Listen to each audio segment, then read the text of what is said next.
Bago natin simulan ng kwento, please like and share the video at huwag na din kalimutang mag-subscribe.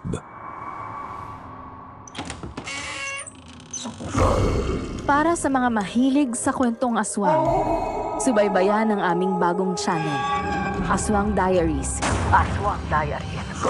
Pasukin ang mga nakakakilabot na mundo ng mga aswang. Aswang Diaries.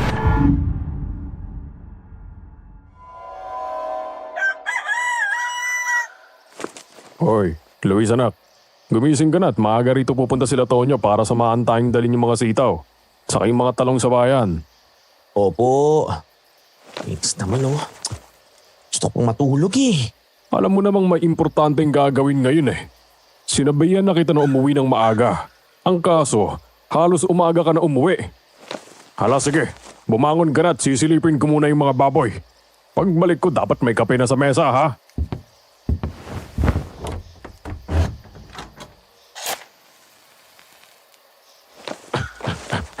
Luis!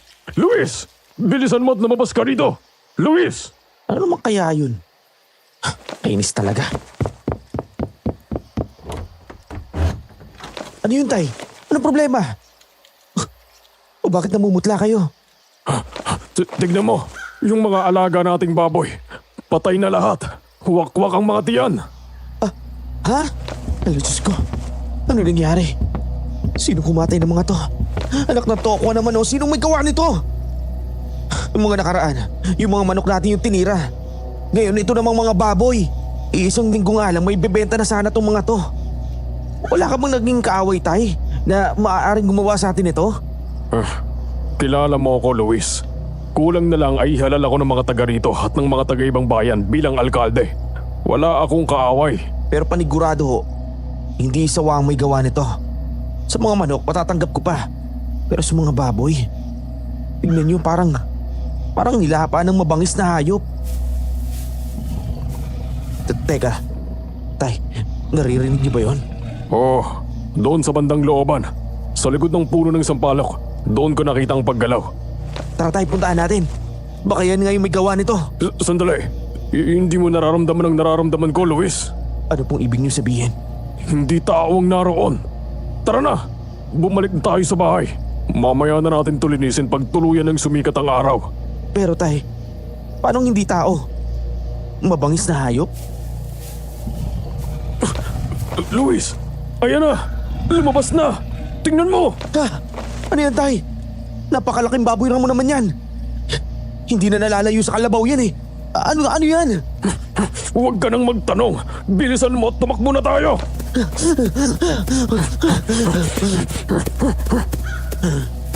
Bilis, Luis! Dalian mo! Bilis!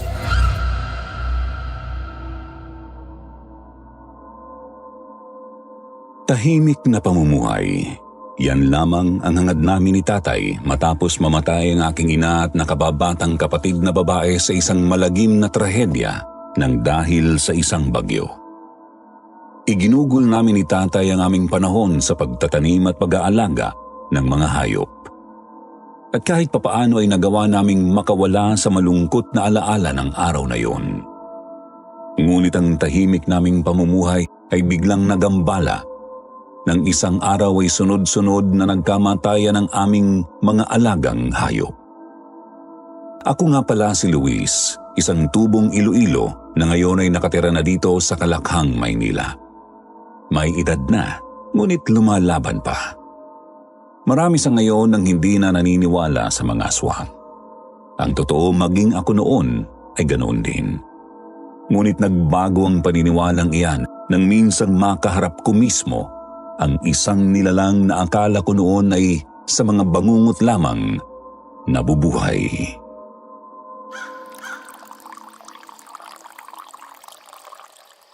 Tay, anong klaseng hayop yun? Ilang taon na tayo rito. Ilang beses ko nang nalibot yung kakahuyan. Pero kanina lang ako nakakita ng ganong klaseng nilalang. Kung hindi lang dahil sa papasikat na yung araw. Malamang sa malamang nalapa na tayo nun. Isa yung aswang. Ha? Aswang? Hindi totoo yung mga aswang, Tay. Alam mo yan. Panakot lang sa akin ni Lola yan dati. Paano mo maipapaliwanag yun? Sige nga, ikaw nang nagsabi. Hindi pa ang karaniwan ng laki ng baboy ramo na yon. Itim na itim pa. Pero parang hirap pa rin paniwalaan na may aswang dito sa atin. Totoo yan. Huwag kang mag-alala at mamaya rin ay sasabihin ko kagad kinakaberting ang nakita natin. Para masuyod ang buong kakahuyang yon. Luis, Mang Eduardo, si Tonyo ho ito. Nariyan ho ba kayo sa loob? Oo, sandali lang, pagbubuksan kita. Aba, tanghali na't saradong-sarado pa kayo ah. Nako, hindi kayo papasukin ng swerte niyan. Buti sana kung swerte yung papasok eh. Kung halimaw. Halimaw? Anong sinasabi nitong si Luis, Mang Eduardo? Parang ang lakas pa ng tama ng alak eh. Isinalaysay namin ni tatay ang aming nakita kay Tonyo. Si Tonyo nga pala ang aking pinakamatalik na kaibigan at kababata. Nang marinig niya ang salaysay ay nabakas ang gulat at kilabot sa kanyang mukha. Pagkatapos ay bigla niyang nabanggit na mayroon ding ganoong kaso sa kabilang baryo 1 linggo na ang nakakaraan. Malaking itim na baboy ramo din di umano ang nakita ng mga tao doon na sumasalakay sa mga alagang hayop sa gabi. Kung ganoon, kailangan na nating mahuli yung hayop na yun. Baka mamaya, malagas lahat ng hayop dito pag nagkataon. Sinubukan na nila yan, pero mailap daw yun. 3 kalalakihan daw ang nasaktan at nasugatan ng dahil sa hayop na yun. Ang sabi nga rin sa akin ni inay, aswang daw yun. Wala naman na kasing ibang paliwanag pa. Ay nako. Pero kahit na may aswang pa, kailangan nating madala ang mga gulay sa bayan na yun ngayong araw. Kung hindi ay masisira na ang mga yan. Kaya sige na, kilos na. Ay, sige po, ilalabas na po namin ni Luis ang mga gulay.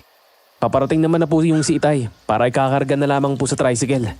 Hindi na. Ako na lamang maglalabas ng mga gulay. Kayong dalawa, linisin na lamang ninyo ang baboyan. Mabaho yan kapag hindi nalinis. Pero Tay, Alangan naman ako pang maglinis nun. Hindi ka ba naawa sa likod ko? likod. Pero nagbubuhat kayo. Kaya kong magbuhat. Ang hindi ko kaya ay yung yumuko ng matagal. Isa pa, paparating naman ang tatay ni Tonyo. Kaming dalawa na lamang ang magkakarga. Paano naman kung naroon pala yung malaking baboy ramo? Mataas na ang sikat ng araw. Hindi na yun magpapakita. Magdala kayo ni Tonyo ng mga itak. Sige na, dadalan ko na lamang kayo ng lambanog pagbalik. Talaga po, Mang Eduardo? Sige ho, kami na ho ang bahala ni Luis dun sa baboyan. Oo, 2 litro. May pulutan pa. Yun! Talaga naman oh. Umiiral na naman yung pagiging hayok mo sa alak. Parating umiinom ka na lang eh. Parang kagabi lang, kakainom lang natin ah. Iba naman yung ngayon. Hala, sige na. Kukunin ko na yung mga walis. At ikaw, kunin mo na yung mga itak ha. Magdala ka na rin pala ng asin, pangontra sa aswang. Sigurado, tepok sa atin yung pag nagkataon. Ay, akala mo naman talaga kayang lumaban sa aswang. Nag-aalangan man ay wala na akong nagawa kung hindi sundin ang iniutos ni tatay. Tama naman siya. Dapat malinis na yun bago pa mangamoy. Siguradong mas mahirap na iyong linisin kapag nagkataon. Isa pa maliwanag na, imposibleng may aswang pang gumagala at nang bibiktima ng ganoong oras.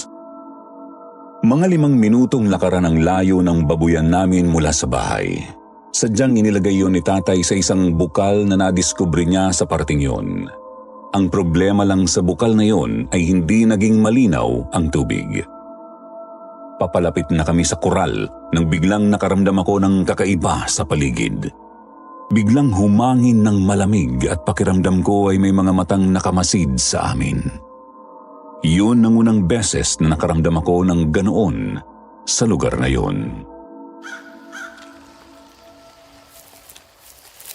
Wala ka bang nararamdaman, Tonyo?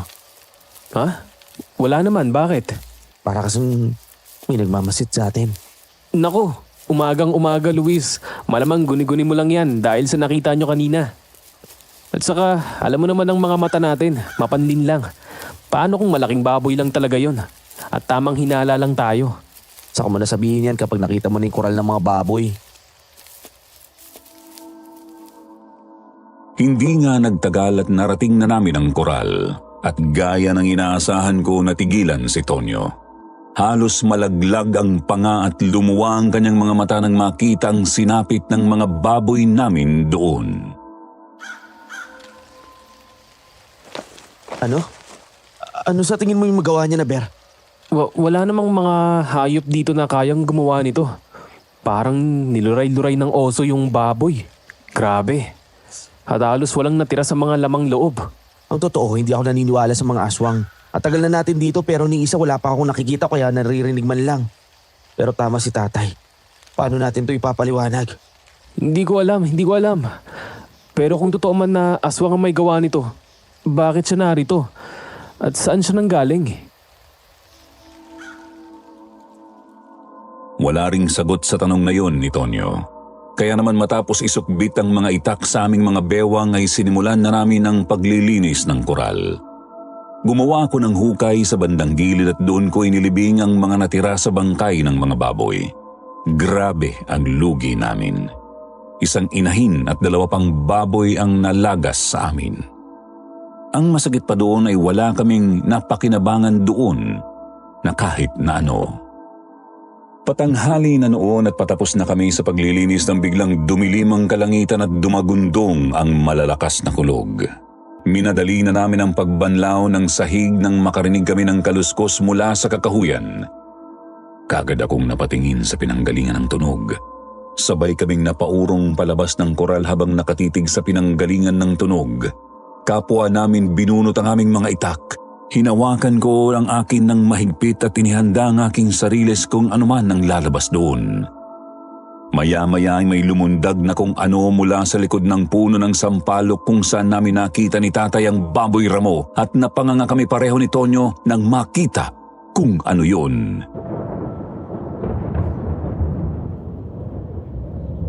Tao yun, di ba? Oo, babae nga. Pero bakit siya duguan? At anong nangyari sa kanya? Bakit bigla na lamang siyang bumagsak? Tara, tulungan natin. Pero paano kung hindi? Paano kung biktima lang siya ng aswang at kailangan niya rin ng tulong natin? Hindi natin siya pwedeng iwan dito. Ay, sige. Pero ihanda mo ang itak. Ihahanda ako naman ng asin. Kapag alanganin, tatakbo tayo. Naiintindihan mo? Oo. Dahan-dahan akong umikot sa likod ng koral. Hindi ko iniaalis ang paningin ko sa kung saan nakadapa ang babae. Sa kabila naman dumaan si Tonyo, hawak niyang isang supot ng asin. Nakalapit na ako sa babae nang biglang gumuhit ang kidlat sa kalangitan na kaagad sinundan ng malakas na pagkulog.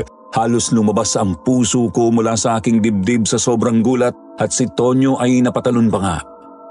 Ngunit nagpatuloy kami hanggang sa makita na namin ang hitsura ng babae. May nakasabit na malaking bag sa likuran nito.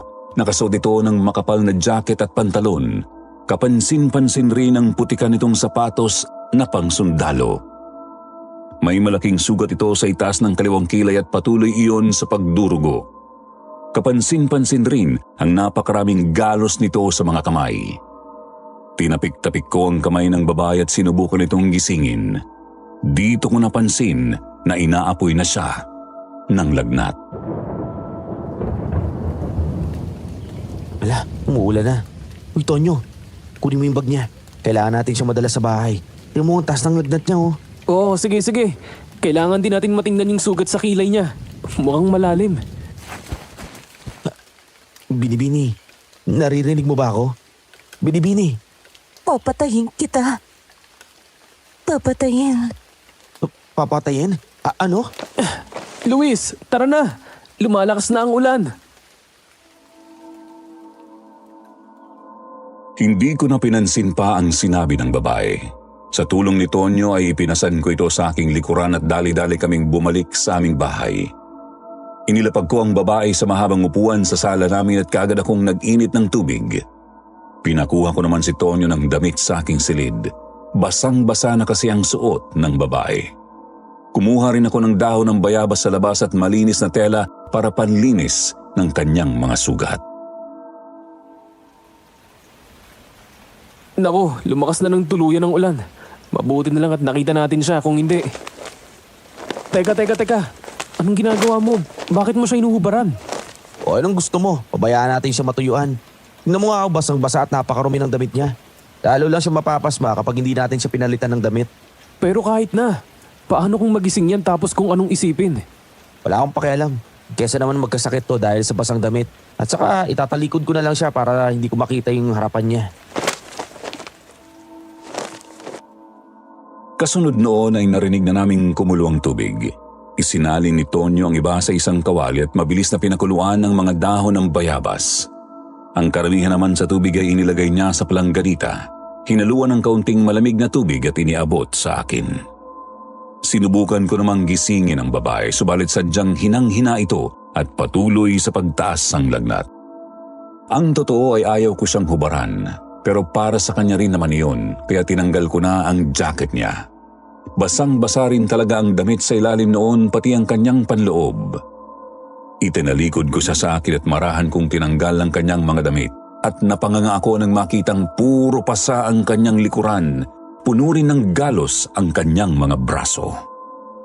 Gamit ang malinis na tela pinunasan ko ang likuran ng babaeng yon pati ang kanyang mga braso.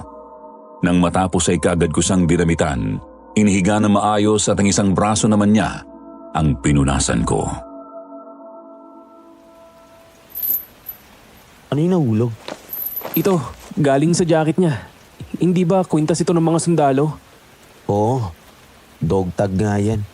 Basahin mo kung anong nakalagay para malaman natin kung anong pangalan niya. Rona Olivares, Army. Kung ganun, sundalo talaga ang babaeng yan, tama ba? Oo. Pero ang tanong, bakit siya nandito? Wala namang operasyon ng mga sundalo rito ngayon eh. Tingnan natin yung mga gamit niya, baka may makita pa tayo dun. Oh, wag. Hayaan na lang muna natin siya magising. Hindi niya magugustuhan kung pati yun pakikialaman natin lalo na yung mga gamit niya.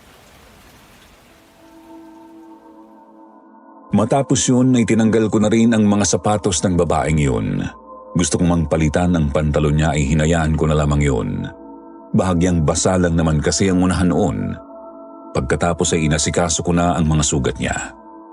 Mahaba ang sugat niya sa itaas ng kilay, ngunit mabuti na lamang at hindi yun ganoon kalalim. Tumigil na iyon sa pagdurugo, kaya nalinis ko ng maayos. Si Tonya naman ay inilagay na sa labahan sa likod ng bahay ang maruming damit ng babae. Palubog na ang araw nang tumila ang ulan. Nakahinga na rin ako ng maluwag noon dahil bumaba na rin ang lagnat ng babaeng tinulungan namin. Ngunit hindi pa rin siya nagigising. Naghahanda na kami ni Tonyo ng hapunan nang dumating si tatay. Oh, narito na ako. Pambihirang ulan yan. Mahirapan tuloy kaming umuwi. Oh, sinong babaeng ito? Pinaglinis ko lang kayo ng koral ah. Nakapag-uwi pa kayo ng babae? Tay, nakita namin dun sa kakahuyan sa likod ng koral. Nawala ng malay at biglang bumagsak. Umulan kaya inuwi na lang namin dito. Totoo yun, Mang Eduardo. At saka huwag po kayong mag-alala. Nalinis naman namin ni Luis yung koral ng mabuti. Ano ka mo? Nawala ng malay. Pero bakit siya naroon? Bakit puro galos ang mukha at braso niyan? Hindi ko rin namin alam eh. Pero siguro hintayin na lang natin siyang magising. Abay, may magagawa pa ba tayo? Hala sige, maganda na kayo at nagugutom na ako. Hoy Tonyo, nasa tricycle ang tatay mong lambanog. Uuwi ka na ba? Hindi pa po, teka. Kukunin ko po. Baka kasi uuna na yung si Itay. Nakita ba ulit ninyo yung aswang? O namataan man lang? Wala ho tay. Bukod sa babaeng yan, wala na kami ibang nakita. Kalat na rin sa bayan ng kwento tungkol sa kung anong gumagala dito sa atin kagabi. Sa kabilang baryo, isang kambing at isang bata na di umano ang nawawala. At hanggang ngayon ay hindi pa rin nakikita. Baka naman ho tao lamang yung may gawa niyan. Pag nanakaw, ganun. Yun din ang iniisip ko. Pero may ilang nagsabing nakita nila ang aswang. May grupo na ng mga kalalakihan sa kabilang baryo na roronda sa gabi. Luis, alam kong hindi ka masyadong nagpapaniwala sa mga ganitong bagay.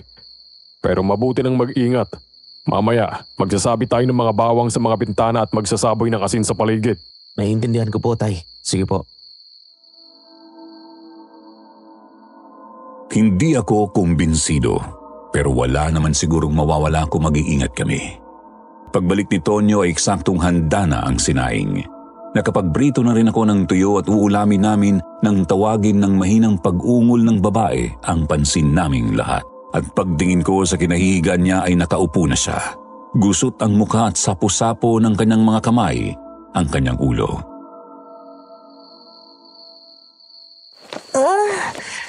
Ang sakit ng ulo ko. Ayos ka lang ba? Eto. Tubig. Uminom ka muna. Sino kayo? Nasaan ako? Lumayo kayo sa akin. Huminahon ka. Hindi kami masasamang tao. Nakita ka namin sa likuran ng babuyan namin eh. Nawalan ka ng malay. Sugatan pa kaya dinala ka na namin dito. Kaagad siyang tumayo. Tumitig siya sa akin at kita ko ang pagdududa at galit sa kanyang mga mata. Ngunit hindi rin nagtagal ay muli siyang napaupo. Muling napahawak sa kanyang ulo at napaungol na lamang sa sakit.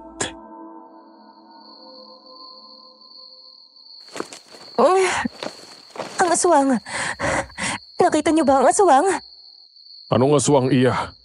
Kinalaban ko. Kinalaban ko yung aswang. Pero... Natalo ka? Kaya ka puro galos at sugat sa katawan? Ganun ba? Hindi ako maaaring magtagal dito. Kailangan kong hanapin ang aswang na yon. Kailangan ko siyang mapatay bago pa siya tuluyang lumakas. Sandali. Anong sinasabi mo, aswang? Nakalaban mo ang aswang? Hindi ka ba nananaginip lang? Alam mo, ang mabuti pa huminahon ka na muna.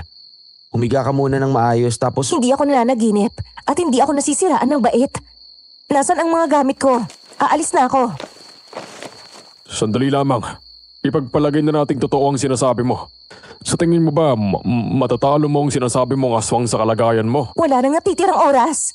Mas lalong walang matitirang oras kung mapapano ka lang ngayong gabi. Kakain na kami. Ang mabuti pa ay sumabay ka na muna sa amin. At saka na natin pag-usapan ang sinasabi mo. Sasagot pa sana ang babae nang hilain na siya ni tatay papuntang lamesa at sandukan ng pagkain. Nagulat ako noon sa ipinakitang pag-aasikaso ni tatay sa dalagang yun. Marahil nakikita niya doon ang namayapa ko ng kapatid. Alangan pang kumain ang babaeng yun, ngunit nang makatikim ng kanin ay sunod-sunod na ang pagsubo nito. Doon ko lamang napagmasdan ang kanyang mukha. Kahit puno siya ng galos ay bakas ang natatangi niyang ganda. Morena, matangos ang ilong at mahaba ang mga pilikmata.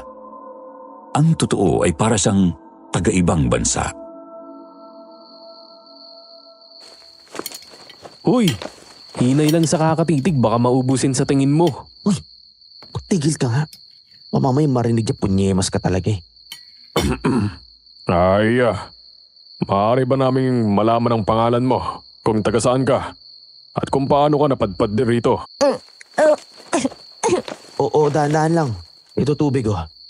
Huwag mo namang itapon yan ha. Wala na kaming baso. Salamat. Ako si Rona. Rona Olivares. Isang sundalo.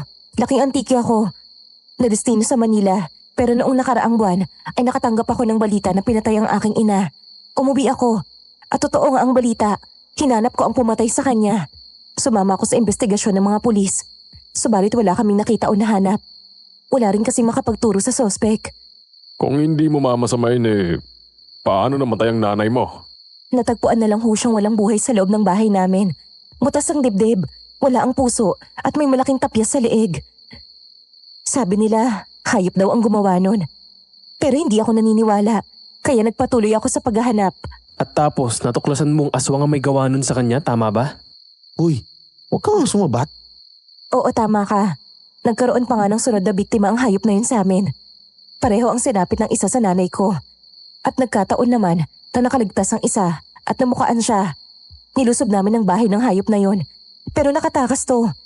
Nagpatuloy ako sa paghahanap hanggang sa napadpad ako rito. At matapos ang isang linggo, natagpuan ko siya. Kumakain ng isang kambing sa may kakahuyan. Sa pagkakatanda ko nga, ay may mga batang lalaki pa akong nakita sa tabi niya noon. Alatay, baka yun yung... Maaari nga. Saan yan, Rona? Hindi ho ako sigurado. Hindi ko ho kasi kabisado ang mga lugar dito. Pero doon yun malapit sa isang ilog, malapit sa may kawayan. Maaring sa kabilang baryo nga. Paano mo nakuha yung mga sugat mo? Di ba sinabi niya na nilabanan niya yung mga aswang? Ha? Paano? Totoo ba? Maniniwala ba kayo kung sasabihin kong oo? Nang makita ko siya, kaagad niya akong nilusob. Nakipagbulo pa ako sa kanya. Nagawa ko siyang saksakin ng ilang beses sa tagiliran at sa dibdib, pero hindi siya tinablan. Mabuti na lamang at nagawa kong makatakas nang parang bigla siyang nawala sa sarili. Tumakbo ako, hinabol niya ako. Napakabilis ng pangyayari. Noong medyo nagkadistansya na ako at bubunot na ng sandata, ay biglang nahulog ako sa bangin at tumama ang noo ko kung saan. Pagkatapos noon, ay wala na akong maalala. Walang nakapagsalita sa amin matapos niyang sabihin ang nangyari sa kanya. Nagpatuloy kami sa pagkain hanggang sa napansin niya na iba na ang suot niyang damit. Teka, sino ang nagpalit ng damit ko? Si Luis, siya yan. Ha? Pasensya ka na. Basang-basa na kasi yung damit mo dahil sa ulan at pawis. Huwag kang mag-alala. Tinalikod naman kita para hindi ko makita yung katawan mo. Wala akong nakita maliban sa mga pasamo sa katawan. Hindi siya kumibo. Tumayo siya at dinala ang kanyang pinggan sa lababo. Pagkatapos ay nagtungo siya sa sala at doon ay nakita niya ang kanyang bag. Kaagad niyang kinuha iyon at nagulat kami nang makita ang mga laman noon. Mayroon siyang isang kalibre 45 baril at 3 granada. Nang masigurong kumpleto ang kanyang mga gamit ay isinuot niya ang kanyang sapatos. Aalis na ho ako. Maraming salamat sa tulong niyo. Hindi kita pipigilang umalis, Rona. Pero nais kong mabatid mo na sa oras na lumabas ka ng bahay na ito, maaaring ito na ang huling gabi mo. Tayo naman, huwag naman siya takutin ng ganyan. Sinabi niya na nasaksak niya ng ilang beses ang aswang at nabuhay pa rin. Ibig sabihin, wala siyang kakayahan na patayin yun. At nakita niyo naman ang nangyari sa kanya. Isa pa, saan siya pupunta sa ganitong oras? Maipaghihiganti mo ba ang iyong ina kung magpapadalos-dalos ka? Sundalo ka, hindi ba? Bakit masyado ka nagpapadala sa galit at masyadong nagiging mapusok? Pero hindi ho ba? Kung iniisip mong hindi ka pwedeng manatili dito, nagkakamali ka. Hindi ba, Luis, Mang Eduardo? Oo, magpalipas ka muna dito ng gabi. Magpahinga ka. Sang-ayon ako. Sigurado namang wala kang magagawa sa aswang na sinasabi mo sa kalagayan mo ngayon. Dito ka muna. Tapos bukas na bukas rin, pag-usapan natin ang maaari nating gawin. Ang hayop na yon. Pinatay lahat ng manok at baboy namin. Totoo po? Pinatay ang mga alaga niyong hayop? Oh, sandali. Maganda pag-usapan yan habang may iniinom. At tamang-tama, may lambanog tayo. Napangiti ako nang makita kong nagliwanag ang mukha ni Rona nang marinig na may alak. Hindi ko akalain na magkakasundo sila ni Tonyo nang dahil doon. Pero mabuti na rin yun, makakapagpahinga siya. Halata naman kasi na pinipilit lamang niya ang kanyang katawan. Matapos naming magligpit ni Tonyo ay nagsimula ang inuman. Kagaya ng pangkaraniwan, bumangka na naman ang kaibigan ko. Siya na rin ang nagkwento tungkol sa mga pinatay naming alagang hayop. Kahit na hindi naman talaga niya nakitang nangyari at tumulong lamang siyang maglinis. Rona, hindi ba nakalaban mo yung aswang? Anong itsura niya? Sigurado ako nakita mo yun. Oo, nakita ko. Mahaba ang buhok niya na nakapusod. Mukha lang naman siyang pangkaraniwang tao. Maliban sa pulang-pula at nanilisik yung mga mata. Sa tingin ko, babae siya. Naku, nakakatakot naman pala. Pero kanina, nasabi mo na kailangan mo siyang mapatay bago siya tuluyang lumakas. Anong ibig mo sabihin nun? Mas malakas ang mga aswang tuwing kabilugan ng buwan. Mas lumalakas din silang kumain sa mga panahon na yon. 1 linggo na lamang at kabilugan na ng buwan. Isa pa, ayokong makapagbiktima pa siya ng iba. Kaya hanggat maaari, ay nais kong tapusin na ang laban naming dalawa at maipaghiganti ang inay. Pero may kaalaman ka ba sa paglaban ng mga aswang? Wala. Pero nitong nakaraan ay naunawaan ko na hindi sila tinatabla ng patalim lamang. Tinatablan sila, Iya. Maaaring malakas ng talaga ang nakaharap mo na yon. Ang totoo, may mga aswang rin na hindi takot sa bawang at asin. Marami na akong narinig na kwentong ganon. Mahirap kung kakaharapin mo ang mag-isa ang nilalang na sinasabi mo. Hindi umimik si Rona sa sinabing yun ni tatay. Ang alam ko ay minsan nang napaharap ang pamilya nila tatay sa isang aswang. Pero bata pa siya noon at kwento lamang yun sa amin. Ako, wala talaga akong alam tungkol sa mga aswang. Ang mga nalalaman ko lang tungkol sa kanila ay base lamang sa mga kwentong narinig ko. Kaagad na binasag ni Tonyo ang katahimikang yun. Muli siyang nagkwento ng kung ano-ano. Nagpatuloy ang inuman namin hanggang sa maubos namin ang isang bote. Bagsak si Tonyo at ganoon din si Rona na sa upuan na lamang nahiga at nakatulog.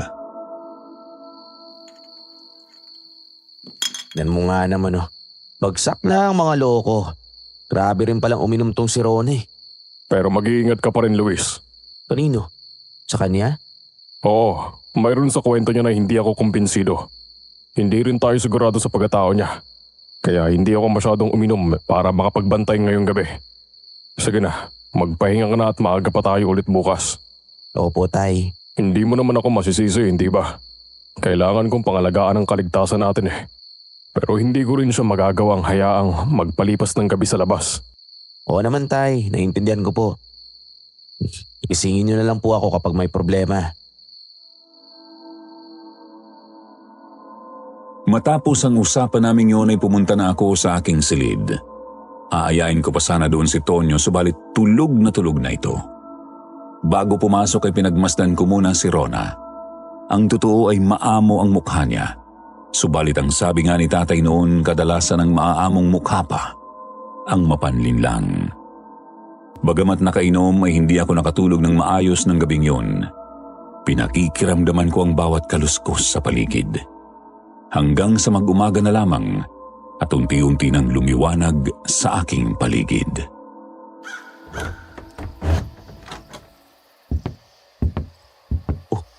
Nasaan yung mga tao dito? Malamang umuwi na yun si Tonyo. Si Rona kaya. Oh, sa wakas nagising ka rin. Nasaan sila, tay? Si Tonyo umuwi na. Si Rona wala na nang magising kami. Nakatulog na rin kasi ako nung madaling araw. Kaya hindi ko na malaya na umalis na siya. Ayan at may iniwan siya sa mesa. Napatingin ako sa mesa at naroon nga ang isang piraso ng papel na pinabigatan ng isang gintong barya. Salamat, Luis. Salamat sa inyong lahat. Yun ang nakasulat doon at wala nang iba. Tinanong ko si tatay kung totoong ginto ba ang baryang yun at ayon sa kanya ay maaaring totoo yun. Itinago ko iyon, hindi para ibenta o ano paman. Gusto kong itago lang yon at ibalik kung sakaling magkita man kaming muli. Hindi naman kasi kami humingi ng bayad sa pagtulong sa kanya. Nagpatuloy ang araw na yon. Walang kakaibang nangyari at hindi na rin namin masyadong napag-usapan ng malaking hayop na nakita namin sa likod ng aming babuyan. Hanggang sa sumapit na muli ang gabi. At dito na nagsimula ang mga pangyayaring tumatak sa isipan ko magpakailanman.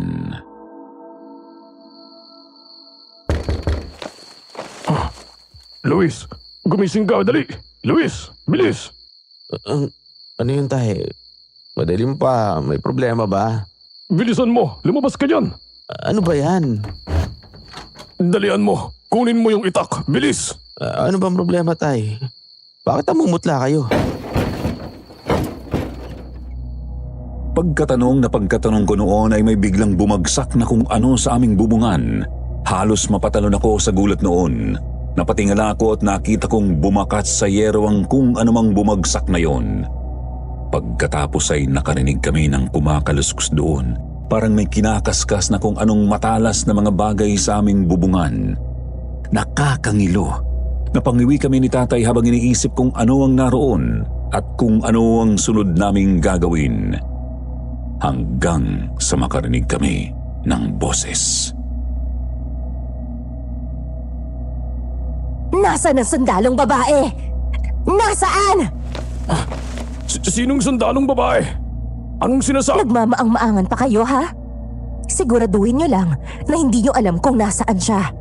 Dahil kapag nagkataon, dahil wala na kayong mga alagang hayop, ay baka kayo na ang gawin kong hapunan. Pero hindi talaga namin alam ang sinasabi mo. Ayusin nyo lang. Sinasabi ko sa inyo, mapapasama kayo ng dahil sa babaeng yon. Matapos yun ay narinig naming tumalo ng nilalang na yon pababa sa lupa at kaswal na naglakad papalayo. Kumilos ako para silipin ito sa siwang ng bintana, ngunit pinigilan ako ni tatay. Mas makabubuti raw kung hindi muna kami kikilos hanggat naroon pa ang presensya ng halimaw na yun. Hindi nagtagal, tuluyan nang nawala ang mga yabag sa labas. Bigla na rin gumaan ang hangin sa loob ng bahay. Doon na kami nakakilos ng maayos ni tatay. Napaupo ako sa upuan sa kusina, tulala at hindi makapaniwala sa nangyari. Totoo? Totoo pala talaga sila? Oh, kaya bukas na bukas rin. Sasabihin ko sa pinuno ng baryo at sa bayan ang nangyari dito. Hindi ko rin kasi inabot si Berting kanina eh. Kailangang mahanap ang hayop na yon bago pa yun makapagkalat ng lagim sa ibang lugar. Hindi na kami nakatulog pa ni tatay noong gabing yun. Naging abala kami sa pag-aayos ng mga bintana at pinto. Sinigurado naming sapat ang mga pangsara noon para hindi makapasok ang anumang impakto sa bahay namin. Kinabukasan matapos mag-agahan ay kaagad na naggayak si tatay para pumunta sa pinuno ng baryo at sa bayan. Nagliligpit na ako ng pinagkainan namin nang biglang dumating si Tonyo. Hinihingal at pawis na pawis.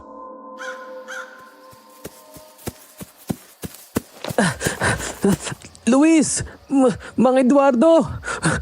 Oh, anong nangyari? Bakit paus na paus ka at hingal na hingal? May humahabol ba sa'yo? Wala. Pero doon sa may sagingan, nakita ko si ano. Sino?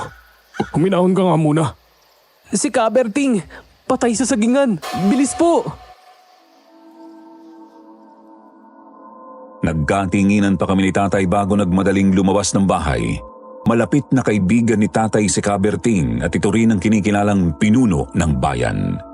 Mabilis kaming pumunta sa sagingan at pagdating namin doon ay nadatnan namin ang kumpol ng mga tao. Hinawi ni tatay ang mga taong yon at napangiwi na lamang ako nang makita ang sinapit ni Kaberting. Dilat ang mga mata nito at puno ng dugo ang bibig. Puro sugat din ang mga braso nito na tila gawa ng isang matalas na kutsilyo. Pero ang pinakanakakagimbal sa lahat ay ang leeg nito na may malaking tapyas na tila kinagat. At katakataka na kahit napakalala ng sugat nito doon halos walang bakas ng dugo sa kinahihigaan nito. Naalala ko ang kwento ni Rona tungkol sa kanyang ina. Parang ganito rin yun, hindi nga lang butas ang dibdib ni Kaberting. Tutulong muna ako sa pagdala kay Berting sa morgue. Isa pa, isusuplong namin ito sa pulis. Ayusin mo na muna ang bubong ng bahay. Ha? Teka ho, nasira ang bubong ninyo? Wala namang bagyo ah. Mamaya ko na ikukwento sa'yo. Sige tay, pero bumalik po kayo kaagad ah. Habang pabalik ng bahay ay ikinuwento ko kay Tonyo ang nangyari. Hindi rin siya makapaniwala. Subalit nang makita niya ang bubong namin ay napakamot na lamang siya ng ulo. Kaagad kong tinipon ang mga kagamitang gagamitin ko. Nakisuyo naman ako kay Tonyo na lagyan ng matibay na harang ang bintana namin sa bandang kusina para hindi rin iyon mapasok. Nasa bubong na ako ng aming bahay para tingnan kung ano ang kailangang gawin nang bigla na namang dumilim ang kalangitan. Kasunod noon ay ang malakas na pagkulog at pagkidlat, kaya naman minadali ko na ang pagtingin sa bubong namin. Nang biglang may maramdaman akong kakaiba sa paligid. Yun na yun din ang naramdaman ko noong pumunta kami ni Tonyo para linisin ang babuyan. Pakiramdam ko ay may mga matang nakatingin sa akin sa lahat ng direksyon. Tumayo ako ng tuwid hanggang sa mapatingin ako sa direksyon ng koral, sa banda kung saan namin nakita si Rona. At mula doon ay nakita ko ang isang napakalaking ibon na nakadapo sa malaking puno ng kaimito. Hindi yun uwak pero itim na itim yun at pula ang mga mata. Ginusot ko ang aking mga mata sa pag-aakalang namamalikmata lamang ako. Subalit lalo akong nanghilakbot nang makitang bumaba ang malaking ibong iyon mula sa puno at naging isang malaking baboy ramo. Ang mismong baboy ramo na nakita namin ni tatay. Nagtagpo ang mga mata namin ng halimaw na yon at bigla na lamang itong tumakbo palapit sa amin. Tonyo, isara mo lahat ng bitana at pinto. Ano yun? Pasugod na yung halimaw. Ano? Hindi kita marinig. Tonyo! Ah! Alimaw! Luis, tulungan mo ko! Ang laking baboy raman ito! Nang marinig ko ang sigaw ni Tonyo ay lalo akong nataranta. Wala akong dalang kahit na ano kaya hindi ko rin alam kung ano ang dapat kong gawin. Kinain na rin ako ng takot kaya hindi ako makapag-isip ng tama. Subalit nang muli kong marinig ang sigaw ng aking kaibigan ay parang nagising ako. Hinugot ko ang lahat ng tapang na mayroon ako at mabilis akong bumaba. Nasa loob na nga ng bahay ang baboy ramo at akmang lulusob na ito kay Tonyo. Hoy! Halimaw! Pangit mo! Tara! Lumabas ka rito! Hayop na yan. Anong gagawin ko ngayon? Pagharap sa akin ng baboy ramo ay napaurong ako. Lalo akong nakadama ng takot nang muling magtagpo ang mga mata namin. Dahan-dahan itong lumapit sa akin. Bago nagsimulang tumakbo pasugod. Dito na ako tumakbo palayo. Papunta na ako sa aming baboyan nang makarinig ako ng sunod-sunod na putok ng baril at kasunod noon ay ang pag-ungol ng halimaw na yon na parang nasasaktan.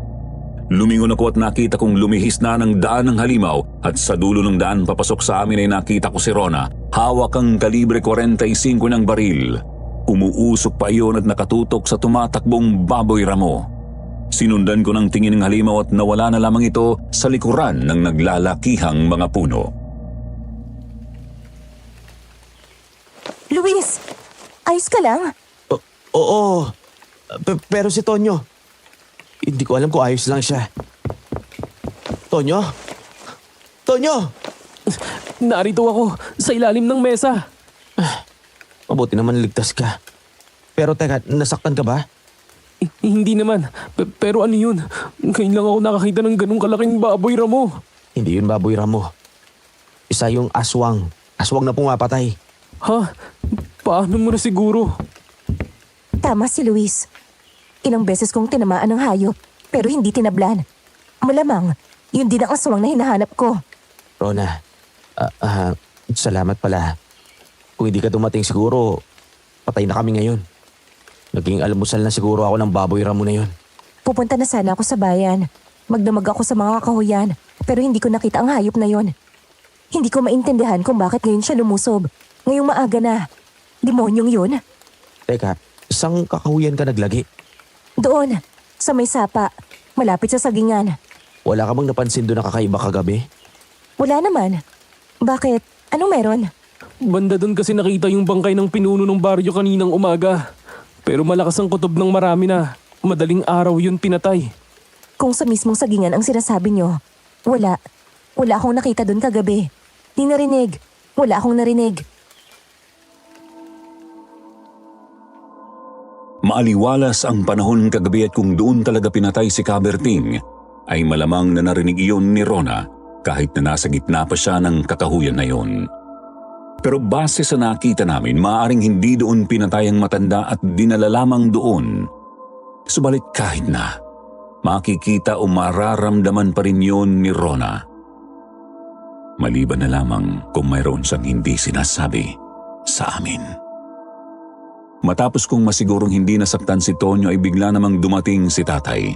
Nagulat pa siya nang makita si Rona at ang magulong bahay. Kagad naming sinabi sa kanyang nangyari kahit hindi niya sabihin ay nabakas ko sa kanyang mukha ang takot. Hindi talaga basta-basta lamang ang gumawa sa atin ito. Isipin nyo na kahit umagang-umagay umaatake, sinamantala niya ang madilim na panahon. Nawala rin ang mga bawang na nakasabit sa mga bintana. Kailangan na po nating kumilos. Ipagbigay alam na po natin ito sa buong baryo. Walang magagawa ang hayop na yun kung handa ang lahat. Tama. Ang totoo, yan talaga ang bala ko. Minalas lang at napatay ang kaibigan ko. Ano po pala yung balita? Ano pong sabi ng mga pulis? Iimbestigahan pa raw nila. Pero malaki raw ang hinala nila na mabangis na hayop ang may gawa nun kay Berting. Lalo na raw yung mga galo sa mga braso. Kalmot daw ang mga yon at hindi gawa ng mga patalim. Talagang mabangis na hayop ang may gawa nun. Isipin nyo malaking ibon tapos naging baboy ramo. Aba, kung hindi talaga dumating si Rona, malamang kasama na kami ni Kaberting doon sa morgue. Sige na, kailangan ko nang umalis. Ipagbibigay alam ko na ito sa baryo at sa bayan at sa Tito Ponso mo. Kay Tio Ponso ho? Ibig sabihin, aakyat kayo ng bundok? Alam mo na siya ang makakatulong sa atin sa ngayon. Sige na, maghahanda na ako. At ikaw naman, Rona, sumama ka sa akin. Hindi ba gusto mong matalo ang hayop na aswang? Pwes, kailangan mo akong samahan sa kapatid ko. Sige ho. Tatapatin na rin kita. Hindi buo ang tiwala ko sa'yo. Hindi mo naman siguro ako masisisi. Isa pa, hindi kita maaaring iwanan dito dahil ikaw talaga ang hinahanap ng aswang na yon. Ano ho? Ano pong ibig niyong sabihin? Hindi pa ba naikukwento sa'yo ni Luis? Dinalaw kami kagabi ng aswang na yon. Tingnan mo ang bubong namin. Halos masira na. Ikaw ang hinahanap niya. Kaya sumama ka sa akin. Babalik din tayo bago lumubog ang araw. Mang Eduardo, paano naman po kami? Dito lang tayo, Tonyo. Ayusin natin yung mga pinto at saka magdagdag pa tayo ng mga pangontra sa paligid na asin. Magsaboy tayo ng asin dun sa bintana at saka sa may pinto. Pero Luis, paano kung bumalik ang halimaw na yun? Ay, pwede ka naman sumama kay tatay at muwi. Ayos lang naman yung Tonyo. Ay nako, naonsensya ka pa. Sige na, sasamahan na kita rito. Para namang matitiis kita. Hindi rin kasi namin maaaring iwan ang bahay. Wasak ang pinto at baka samantalahin pa ng mga magnanakaw ang pagkawala namin doon. Isa pa may kung anong hiwaga ang bumabalot sa lugar kung saan nakatira ang tiyuhin ko na pupuntahan ni tatay. Hindi nakikita ang lugar na yon kung lagpas dalawa ang magkasamang pupunta doon. Hindi naman kami maaring humiwalay kung sakali dahil hindi ko kabisado papunta doon. Matapos maihanda nila tatay at Ron ang kanilang mga kailangan ay muling nagbilin sa amin si tatay. Pagkatapos may kinuha si Rona sa kanyang bag. Isang maliit na revolver at mga bala at ilang mga bala ang inilabas niya mula doon.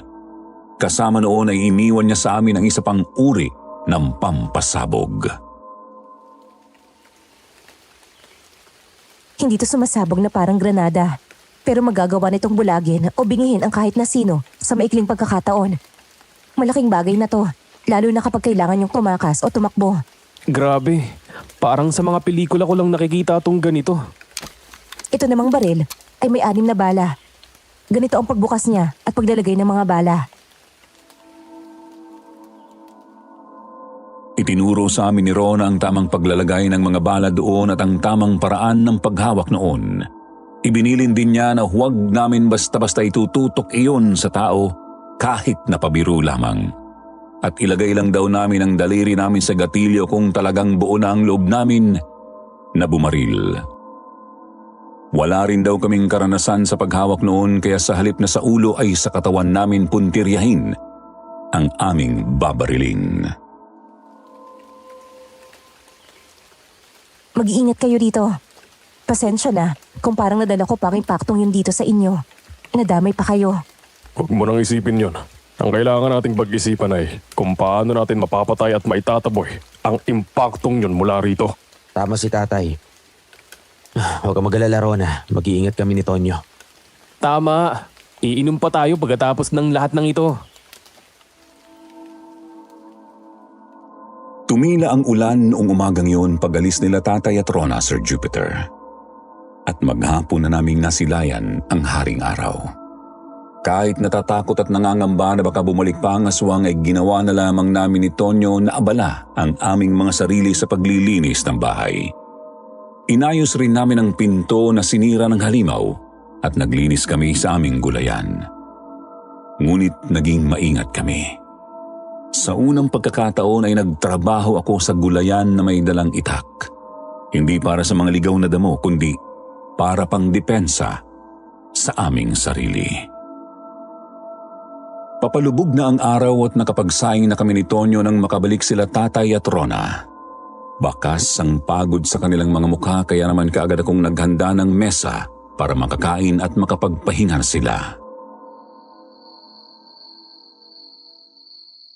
Tatay, Rona, kumain na muna kayo para tuloy-tuloy yung pagpapahinga nyo. Sandali lang. Nakakainis ang tiyuin mo. Inaya akong bumaba rito pero hindi talaga pumayag. Alam nyo naman po yun. Kaya nga tinawag ng mga taga-baryo at taga-bayan na ermitanyo yun eh. Pero siniguro niya sa amin na tama ang hinala natin sa aswang na yon. Maaaring matagal na raw na aswang ang nanggugulo sa atin dito. O kung hindi man daw, malakas ang pinanggalingan ng pagkaaswang nito. Sinabi rin niya na hindi natin dapat paghinalaan si Rona dahil wala daw itong bahid ng pagiging aswang. Oh, ano naman ho yan? Langis na galing sa unang bunga ng nyog na sinamahan ng orasyon. Bubula raw yan kapag malapit na rito ang aswang. Yan lang daw ang may bibigay sa atin na tulong ni Ponzo. Pero bakit ba kasi tayo pinupunterya ng mga halimaw na yun? Nananahimik naman tayo. Siya nga yung umubos ng mga alaga natin at nakaperwisyo. Parang siya pa yung galit eh. Sa totoo lang, tanong ko rin yan. Akala ko dahil lamang kay Rona kung bakit tayo ang pinag-iinitan ng hayop na yun. Pero ang totoo, dahil yun sa nararamdamang di umano ng halimaw na nananalaytay sa dugo natin ang dugo ng mga manggagamot at tagatugis ng aswang. At ako, ayon sa tiyuhin mo, ay hinahanap ng hayop na yon dahil nasaktan ko to ng husto nung huli naming engkwentro. Grabe raw kung magtanim ng galit ang mga aswang at gagawin nito ang lahat makaganti lamang. Kaya kailangan nating maging mapagmasid sa paligid, lalo na raw kapag walang araw. Oo nga pala. Bukod sa mga kalalakihan sa kabilang baryo, roronda na rin ang mga kalalakihan sa baryo natin. Maaari kayong sumama kung gusto nyo. Mamaya na ang simula nun. Pero hindi po ba delikado yun, Mang Eduardo? Nakaharap ko ang halimaw na yun. Muntik na niya akong lapain at sinabi ko sa inyo, hindi pa ako natakot ng ganun sa buong buhay ko. Naiintindihan kita. Ganyan din ang naramdaman ko nung una kami nagkaharap. Pero walang mangyayari sa takot. Isipin mo na lang ang posibilidad na isa sa mga mahal mo sa buhay ang sunod niyang mabibiktima. Tama ka. Kumain kami matapos ang usapang yun. Subalit, lahat kami ay walang gana. Panay rin ang lingon namin sa garapon ng langis na nasa sala. Inaabangan kung kukulo ba yun o hindi. Ang totoo niyan, noong mga panahong yun ay hindi ako kumbinsido kung totoo ba ang mga ganoon. Pero nakita ko na ng harapan ang dating inaakala kong panakot lang sa mga bata. At kung totoo ang mga aswang, malamang na totoo rin ang lahat ng sinasabi ng mga tao tungkol sa mga ito. Matapos naming kumain ay naghasa ako ng mga itak. Si Tonyo naman ay naglagay ng asin sa mga supot at si Rona ay inihanda ang kanyang baril. Naalala ko noon ang baril na ibinigay niya sa amin. Ibinalik ko yun, ngunit sinabi niya na dalhin ko yun sa aming paghahanap. Dalhin mo yan mamaya. Malaki ang may tutulong yan sa'yo. Ito yung gintong barya na iniwan mo. Ibabalik ko yun. Hindi na. Kung hindi dahil sa inyo ni Tonyo, maaring wala na ako. Baka napalapan na rin ako ng halimaw na yon. Gamitin niyo ang gintong yon. Para sa inyo yon. Pero hindi naman kami... Hindi ko na yun babawiin. Kahit anong mangyari. Hindi ko na yun kukunin sa'yo. Kahit magalit ka. Kahit ilagay mo yun sa bag ko nang hindi ko alam. Ibabalik ko para iwan yun dito. May kung anong lungkot sa mga mata ni Rona nang sabihin niya yun. Hindi ko alam kung ako lang ba o mayroon siyang hindi sinasabi sa amin. Masyadong mahalaga ang gintong yun para ibigay na lamang niya kahit nakapalit pa iyon ng pagliligtas namin sa kanya. Muli ko siyang kinumbinsi na kunin na ang gintong barya. Subalit hindi na talaga siya pumayag pa. Hindi nagtagal ay dumating sa amin ang 10 kalalakihan. Kasama na doon ang ama ni Tonyo na si Mang Alonzo. May mga dala silang sulu at mga pinatulis na kawayan. Sinabi ni tatay sa kanila ang nangyari noong umaga at nagimbal rin sila nang makita ang nangyari sa bubong namin. Mas lalo silang nakumbinsi na may aswang talaga kaming kailangang habulin. Magsisimula tayo sa mismong baryo. Tapos iikot tayo sa may sagingan hanggang sa... Nang mga oras na yon ay nakadama na naman ako ng kakaiba. Mayroong nagmamasid sa amin na hindi namin kasama doon, kaya pinigilan ko si tatay sa pagsasalita at ibinulong ko sa kanya na huwag nang sabihin ang ruta na tatahakin namin. Tumango naman siya at sa halip ay inaya na lamang niya ang lahat papunta sa sentro ng baryo. Mukhang totoong nananalaytay pa sa iyo ang dugo ng isang manggagamot at tagatugis ng aswang Luis. Mukhang nagmana ka sa Tio Ponso mo. Sigurado ka ba sa nararamdaman mo? Oo, tay. Noong una, hindi ko rin ito napapansin eh. Pero nung kaninang umaga, nung makita ko yung halimaw, naramdaman ko rin yung presensya nito. Kaya ayaw ko nang baliwalain yung mga ganong uri ng pakiramdam eh. Nakakabilib. Ang totoo, hindi rin ako naniniwala sa mga ganito dati. Nagpatuloy kami sa paglalakad. Dumaan kami sa baryo at pagkatapos ay dumiretso sa sagingan. Bawat sulok ay tiningnan namin, subalit wala kaming nakita. Sandali kaming nagpahinga sa may sapa doon at habang bumabawi ng lakas at lakas ng loob ay nakarinig kami ng alulong ng aso. Susundan na sana namin yon nang makarinig naman kami ng malakas na sigaw ng babae sa kabilang banda ng lugar na yon. Pagkatapos ay umalingaw-ngaw sa paligid ng nakakakilabot na tawa ng isang halimaw at dito na nagsimulang matakot ang iba naming kasama. 5 agad sa mga 10 kasama namin ang tumakbo papalabas ng lugar na yon.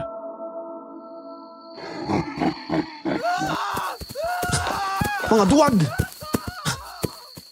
Malapit na tayo sa hinahanap natin eh.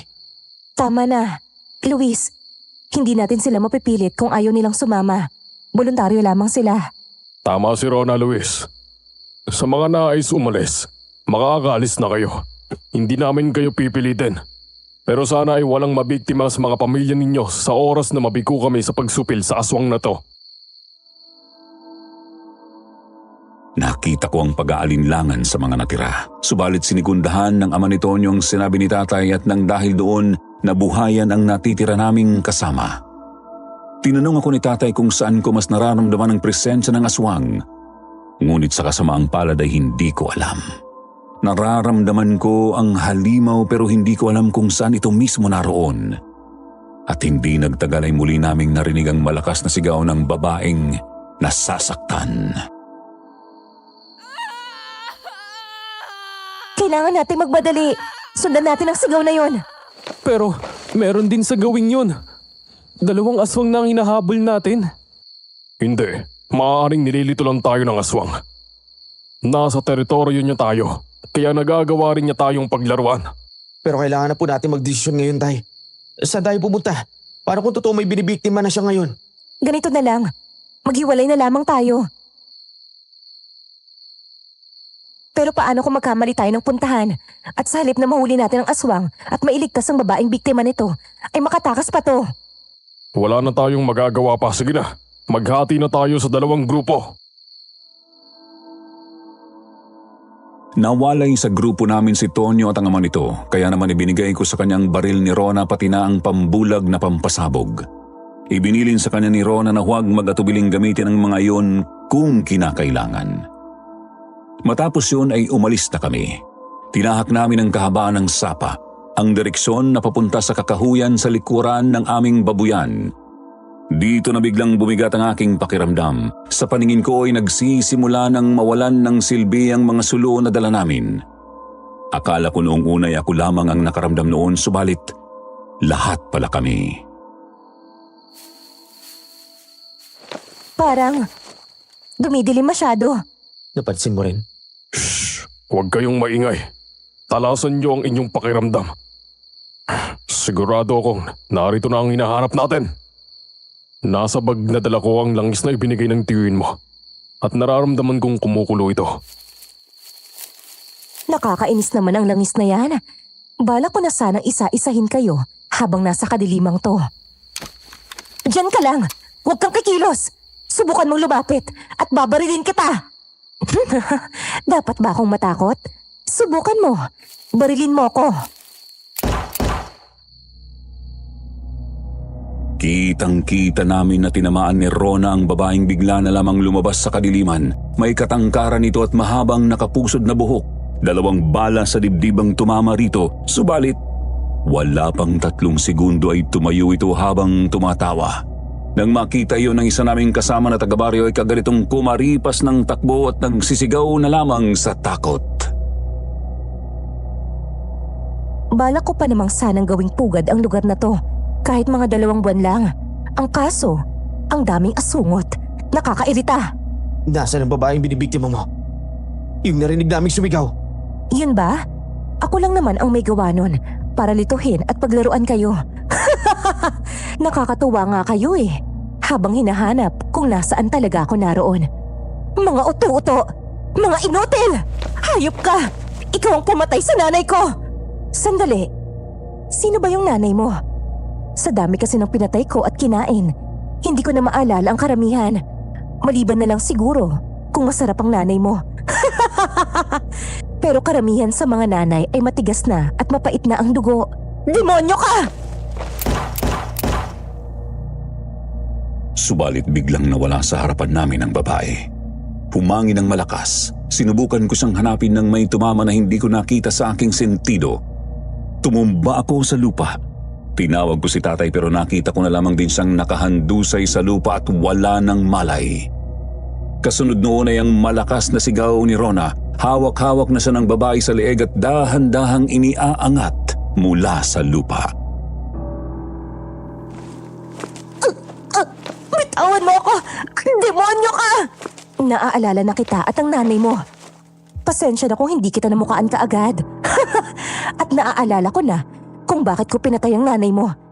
Hindi mo ba ako nakikilala? Wala akong kilalang katulad mo. Wala akong kilalang demonyo. Talaga ba?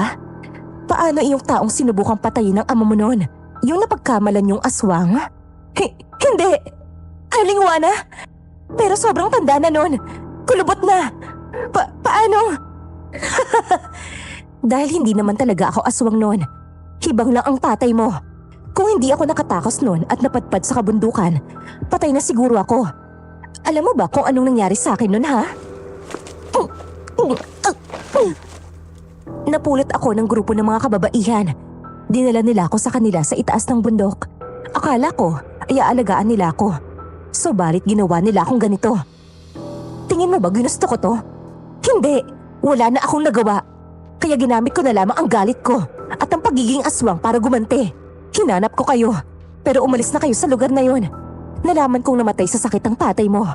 Swerte niya, pero malas lang ng nanay mo dahil nakita ko siyang muli. At ganoon din ang sasapitin mo. Lalasapin ko ang dugo mo. Demonyo ka! Mas demonyo ang tatay mo. At malamang, ninais na rin ng kalangitan na magkita tayong muli para maiganti ko naman ang sarili ko. Nabigla ako sa mga sinabi ng babae. Pero isinantabi ko muna yon at pinilit kong bumangon. Hinugot ko ang itak sa lagayan nito at agad kong sinugod ang aswang. Mabuti na lamang at hindi namatay ang mga sulong dala namin ni tatay. Nag-aalangan man at nanginginig ay buong lakas kong initak ang babae sa likuran. Napaliad ito at napasigaw. Nabitawan rin nito si Rona. Walang hiya! Anong klaseng tagayan? Binusan ko ng bentadong tubig ang mga itak namin. At pinahiran ko ng katas ng bawang at langis ng nyog. Akala mo ba, pupunta na lamang kami rito ng hindi handa? Mga surot talaga kayo. Dapat noong umagang kinain ko ang mga baboy nyo, ay pinatay ko na kayo. Walang pagdadalawang isip na nilusob ako ng babae. Nagsimula ng mamula ang kanyang mga mata. Kapansin-pansin rin ang pagtalas ng kanyang mga kuko at ngipin. Muli kong iwinasiwas ang hawak kong itak subalit nagawa niya itong iwasan. Dadakmain na sana niyang tagiliran ko nang ibaba ko ang aking siko para sumalag. Yun ang tinamaan niya. Gamit ang matatalas na kuko ay pinisil niya yun. Napahiyaw naman ako sa sakit. Baon na baon ang mga kuko niya sa aking balat. Akmang kakagatin na niya ako sa liig ng sunod-sunod na putok ng barilang umalingaw-ngaw sa paligid. Napatigil ang halimaw sandali. Dito na ako naglakas ng loob na sipain siya. Napaurong siya at napabitaw sa akin. Susugod pa sana siya nang muling narinig ang putok ng baril.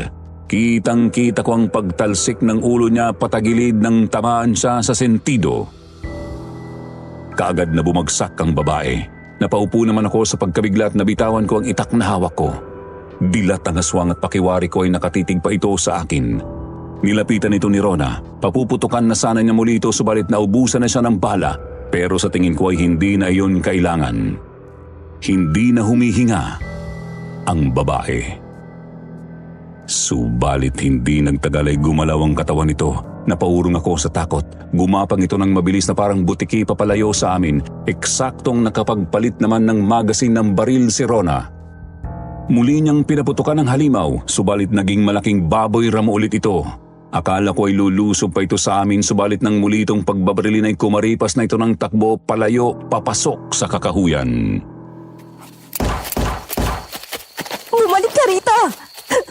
Bumalik ka rito! Demonyo ka! Rona, tama na. Uminahon ka. Nakalayo na siya. Papanganib kung susundan pa natin siya. Tama si Luis, Rona. Naiintindihan namin ang nararamdaman mo pero sa dami ng tama ng aswang na yun, imposibleng magtagal pa siya. Pinatay niya ang nanay ko. Pero dahil yun sa ginawa sa kanya ng tatay ko, mabait na matanda si Aling Juana. At sigurado kami ni nanay noon na mali ang mga bintang sa kanya. Ilang beses namin kinumbinsi si tatay na walang kinalaman si Aling Juana sa pagkawala ng mga hayop at isang bata sa amin. Pero hindi siya nakinig. At alam niyo po ba kung anong nangyari sa nag-iisa niyang anak na babae? Matapos umuwi nila tatay at dineklarang patay na at totoong aswang si Aling Juana, nagbigtito sa mismong labas ng bahay nila. Kaya ang marinig ang mga sinabi niya kanina ay...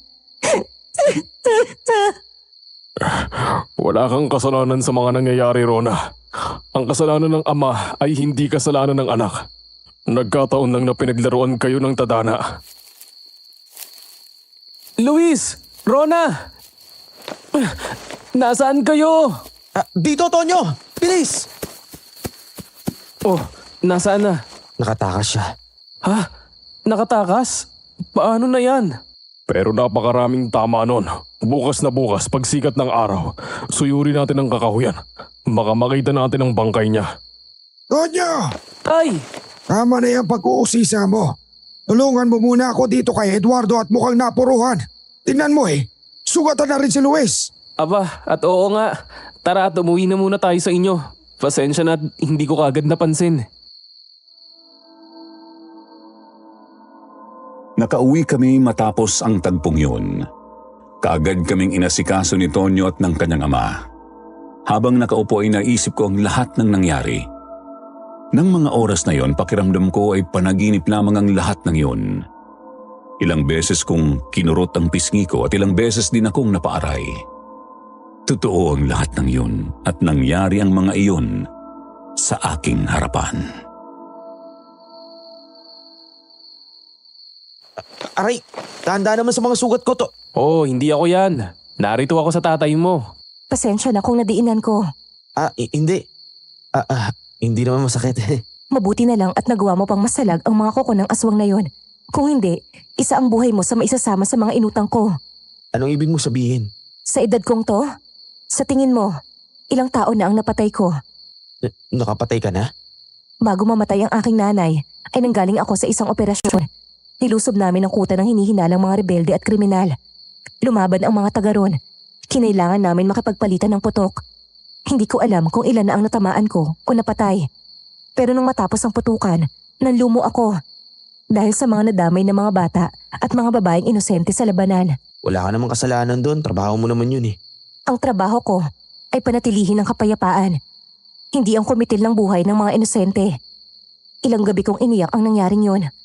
Ang totoo, pinadadala ako sa kabilang bayan para sa isang operasyon. Doon ako nadestino sa isang baryo doon. Pero hindi ko yan tinanggap.